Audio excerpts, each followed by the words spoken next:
Tudo bem com você? Seja bem-vindo e bem-vinda ao canal Vocacionados. Eu sou Marcel Farias e é um prazer ter você aqui para juntos estudarmos a Palavra de Deus. Vamos seguir aqui a nossa saga estudando sobre Abrão, porque até aqui Deus não havia trocado ainda o seu nome. Mas eu quero te convidar a entender um pouquinho deste personagem tão importante para a história do cristianismo e das religiões monoteístas. Então, se você ainda não sabe do que eu estou falando, volta um pouquinho aqui no canal, no vídeo da semana passada, no começo da semana, no sábado ali, quando a gente começa aqui os nossos estudos, comece a acompanhar os vídeos para que você tenha uma ideia do que estamos estudando aqui no canal. Começamos no capítulo 12 e já chegamos aqui no capítulo 16 do livro do Gênesis. Então, eu quero te convidar a acompanhar conosco. Quero também aproveitar e mandar um abraço para a Ruth Almeida, para a Maria Conceição, para a Filomena Assis e tantos outros internautas que seguem aqui nos acompanhando, fazendo seus pedidos de oração, dizendo que segue orando por nós. O meu muito obrigado. E para você que não assistiu o vídeo de ontem, eu quero aproveitar, eu acho que ainda dá tempo de desejar a você um feliz Dia das Mães. Mas se você está chegando aqui pela primeira vez em nosso canal, seja bem-vindo e bem-vinda. Aproveita para se inscrever, compartilhar este conteúdo em suas redes sociais e comentar o que você está achando do vídeo. Então, não sai daí, eu vou rodar a vinheta e na sequência vamos juntos estudar a Palavra de Deus.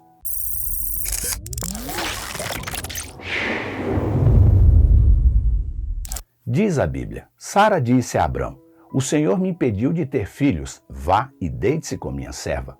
Abrão aceitou a proposta de Sarai, e aí teve relações com a serva Agar, e ela engravidou. Gênesis 16, versículos 2 e 4. O capítulo 16 do livro do Gênesis relata acontecimentos uma década depois que Abrão se estabelece ali em Canaã. Ele estava com 85 anos e Sara já havia passado da idade que normalmente uma mulher engravida. Todos estes elementos levaram ele e a sua esposa a duvidar da palavra de Deus e da promessa que ele havia feito de lhes dar um filho. E neste momento faltou fé a Abraão e Sara.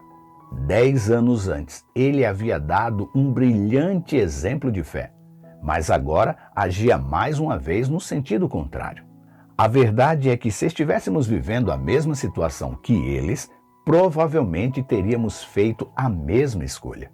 E não pense que a proposta de Sara foi algo errado para a sua época. Oferecer ao marido uma de suas servas para que lhe desse um filho era uma prática recorrente no Antigo Oriente, quando as esposas não conseguiam gerar filhos. Até aí, tudo normal para a época. Mas a proposta de Sara deveria ser inaceitável, porque ela conhecia a promessa de Deus para Abrão e, mesmo a despeito da palavra do Eterno, ela procurou assumir o papel que era dele no cumprimento da promessa. Ela utilizou de sua infertilidade para desmentir a Deus. Suas palavras para o seu esposo foram: o Senhor me impediu de ter filhos.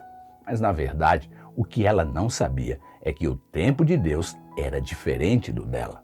Deus, muitas vezes, espera para agir até que os seus planos se tornem humanamente impossíveis de serem realizados. E foi exatamente isso que aconteceu com Sara.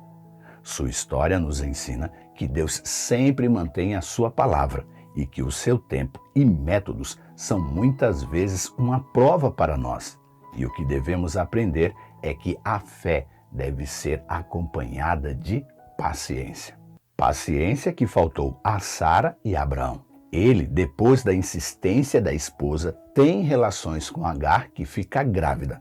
O plano humano, então, foi concluído com sucesso. Porém, o relato bíblico diz que o tiro saiu pela culatra. Ao saber que estava grávida, Agar passa a tratar Sara com desprezo.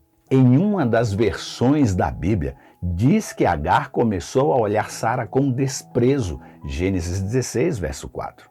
E aqui há um alerta importante. Podemos estar ferindo o próximo quando olhamos com desprezo. E foi isso que aconteceu com a relação das duas, Sara e Agar. E Sara sai para reclamar com Abraão da situação. O que mais me chamou a atenção até aqui é que ela chega a culpar o esposo pela situação vexatória que ela estava passando diante das outras mulheres. Mas não foi ela que trouxe a proposta para Abraão? A reação de Sara tem método e já vimos algo bem parecido com a sua reação na história da humanidade. Quando Deus buscou saber o que havia acontecido naquele fatídico dia lá no Jardim do Éden, tanto Adão e Eva procuraram terceirizar a culpa e empurrá-la para o outro. Foi a mulher, disse Adão. Foi a serpente, disse Eva. E agora, para Sara, a culpa era de Abrão. É claro que ele tinha sua parcela de culpa, pois aceitou passivo a oferta sem levar em conta a promessa que Deus lhe havia feito anos antes. Seu pecado foi a falta de fé. A culpa de Sara foi a de deixar ser usada pelo inimigo como um vetor para a tentação. E aqui há um alerta de Deus para nós em relação à tentação. Ela pode ser sutil e vir de pessoas próximas a nós. Pedro diz que Sara praticava o bem e era justa, 1 Pedro 3,8. Mas se deixou ser usada pelo inimigo. A tentação muitas vezes vem cheia de boas intenções também. É provável que Sara não gostasse de ver o seu esposo triste por não ter um filho, mas a sua proposta contrariava a vontade de Deus para o casamento. Mesmo que dormir com uma serva de sua esposa fosse uma prática aceita socialmente à sua época. E por fim, o seu plano não passava de uma estratégia humana para tentar melhorar o plano divino. Não tinha como dar certo isso. A proposta de Sara, aceita por Abrão, mostra os aspectos de buscar alcançar algo pela força humana em contrapartida a esperar a ação da graça divina.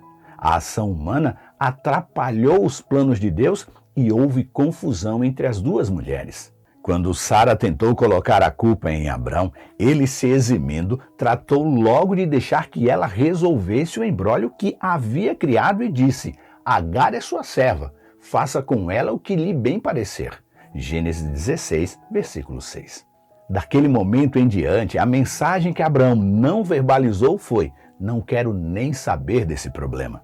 E a Bíblia diz que, dali em diante, Sara começou a tratar mal a Agar, a ponto dela não suportar e fugir para o deserto a caminho da cidade de Sur. É deste momento em diante que Deus toma as rédeas da situação e o jogo vira. Se o relato parece dar a entender que Deus não estava no controle, sua ação mostrou o contrário. A Bíblia diz que o anjo do Senhor encontrou com Agar no deserto. Aqueles que estudam as Escrituras sabem que este anjo era o Filho de Deus, que a instruiu a voltar para a casa de Abraão e cumprir o plano que ele tinha para ela. Ela ficou tão impressionada com o fato de Deus se preocupar com a sua vida que passou a referir-se a ele como: Tu és Deus que me vê. E ela deu o nome do poço onde Deus a encontrou de Beer Lahai Roi, que significa o poço daquele que vive e me vê. Se este episódio triste na vida de Abrão começou quando ele deu ouvidos à voz de Sara, acreditando que Deus não estava vendo os seus atos, termina com Agar, entendendo que Deus sempre estava observando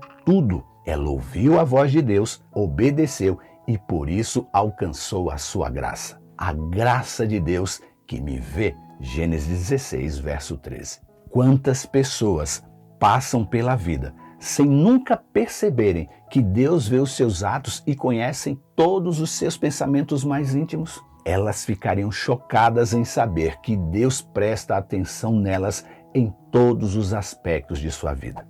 Que possamos ser pessoas que escolhem obedecer e aguardar calmamente para Deus cumprir a sua palavra em nossa vida. Pense nisso e que Deus nos abençoe. Amanhã vamos falar da circuncisão como um sinal da aliança de Deus com Abraão. Mas por ora, fique na graça e na paz e que Deus nos abençoe. Este conteúdo está no aplicativo Esperança Real e na web rádio Ecoar. Se inscreva em nosso canal e lembre-se, você é participante da vocação celestial para ir ao mundo pregando o evangelho da salvação a toda criatura. Que Deus te abençoe e até amanhã.